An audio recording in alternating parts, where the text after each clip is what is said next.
Hey, welcome back to Bride to Raise. We're looking at Genesis chapter 50. Today we're in 7 through 14, and we're looking at Jacob's funeral here.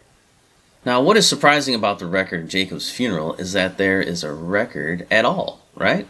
How many of the patriarchs have we read in Genesis that, they died and were gathered to their people? That's all we have.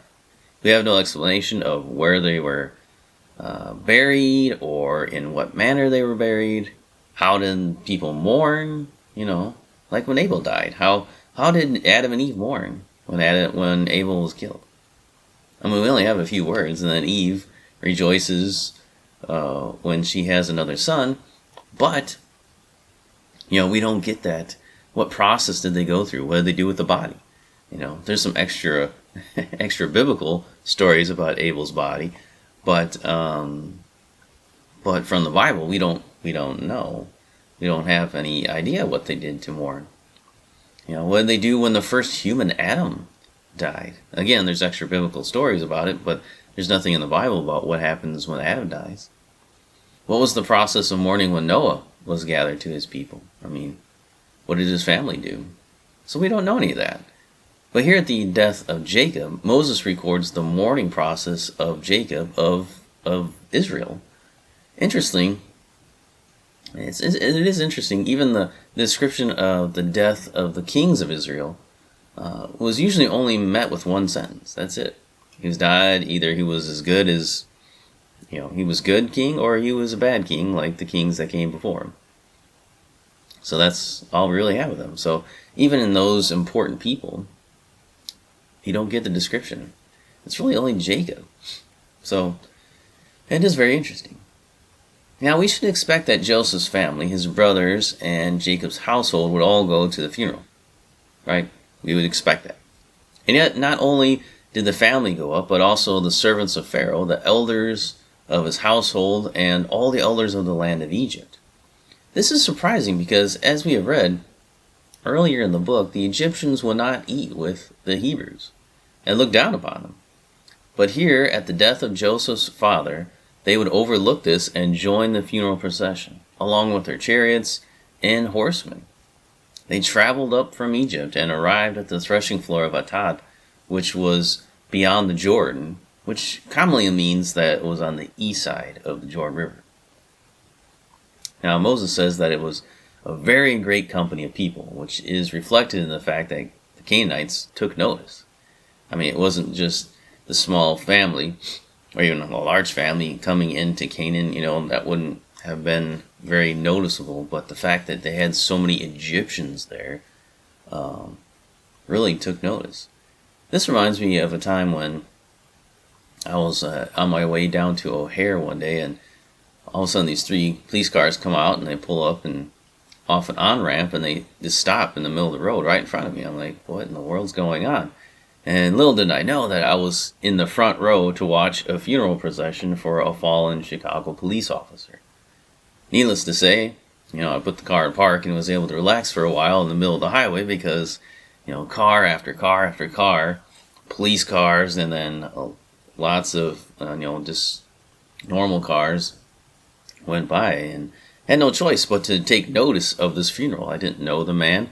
I didn't know what was going on, but I had to take notice of the funeral because it was the procession, the amount of people was so huge that, I couldn't miss it. That's the same thing that happens here. The funeral procession is so huge, there's so many people that the Canaanites have to take notice. There's just a large, like Moses says, a large company of people. So they make it to the threshing floor of Atad, and they lamented there, it says, with a very great and grievous lamentation for 7 days. So this burial service was so great that the Canaanites commented, this is a grievous mourning by the Egyptians. They were like, wow, this is something's happening here. It's not normal. So it does, doesn't strike you as it does me that the Canaanites, the people of whom Abraham, Isaac, and Jacob had sojourned all these years, did not join in the mourning of Jacob. But it was only the Egyptians with whom Jacob had lived only 17 years. Jacob had spent decades in the land of Canaan, right? He spent a long time in Canaan. Had family there. His family grew up there. But the Canaanites do not recognize the significance of the event. They don't realize that they should be going and mourning as well. But they do recognize that something's happening. They do recognize that this is an important event. This is not normal. And so they name the place there by the threshing floor, Abel Mizraim, which is a wordplay that could mean either meadow of Egypt or mourning of Egypt. Because Abel could mean meadow or could mean mourning, depending on which vowel markers you use. So it could be either one of those. But which is kind of interesting because it's there in the meadow, in the threshing floor, which would have been a flat place that the Egyptians all came and mourned, and then it's also a place where they mourned. So it's interesting how a lot of times you see that in the Bible, the play on words. If you don't study the original language, you miss it. So there's a little plug for kind of studying at least certain words, especially the names. The names are important. So the Egyptians stay there for a while, and they're mourning, and then Joseph and his brothers, carry Jacob's body to Machpelah, and they bury him there. So the family only goes to the burial plot and buries Jacob's body. Then they return to the Egyptians, and then all the Egyptians, along with Jacob's family, they all return back to Egypt. So that's the funeral. Now it's amazing because we get those details about his burial, but we don't see that with anybody else, It's pretty interesting.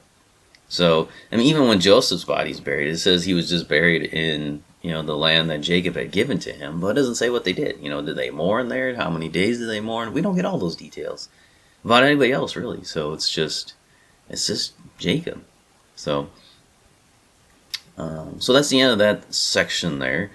Now, come back next time. We're going to take a look at 15 through 21.